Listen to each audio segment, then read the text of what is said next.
So this watershed, the Tranquil River, hiłsyaqḵis, is the traditional territory and unceded territory of Tla-o-qui-aht Nation. And in a very short time period between 1965 and 1973, the entire lower floodplain was logged, so all the old growth trees on the banks of the river were removed, and this really destabilized the river. So it went from a very narrow, deep channel to now what we see, which is a very wide and shallow channel. It would be really nice to see the fish count come up to what it was 10, 20, 30 years ago. My uncles and grandpas used to say, we used to be able to walk across the river on all the fish. That's how much fish there used to be in a river. We did some assessments back in 2017, 2018 to look at the health of the river, and we identified that there was a lack of pool habitat, so a lack of deep water within the river where salmon can rear as juveniles and pack on the pounds before they head out to the ocean. And it also lacks really deep holding pools for adults that are migrating upstream. And these deep pools are so important for both juvenile salmon and adult salmon that are returning to the river in the fall.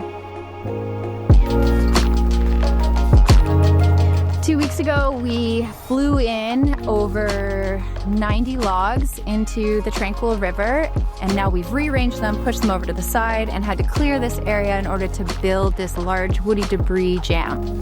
It's an engineered log jam structure, but it's really just a mess of logs. We have a first layer of logs that go down, we put material on top, then we compact it, and then we do a second layer of logs, a third, a fourth, and a fifth layer of logs. Plus we have these standing logs here, and it all sort of melds together to hold the logs in place. So it's self-ballasting, it doesn't have any cables or boulders or anything. It's just the weight and the entanglement of the wood and the angle that we construct it at that allows the wood to stay in position and create a hard point on this bank that protrudes out into the river.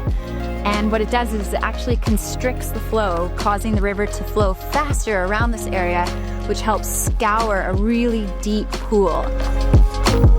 And so this is a really important feature that would have been present in an old growth stream, but is absent in these logged watersheds.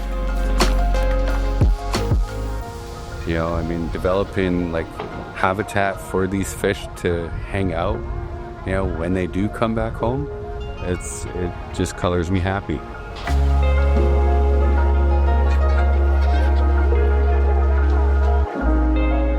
This is just one small part of a much larger initiative to restore this watershed as a whole.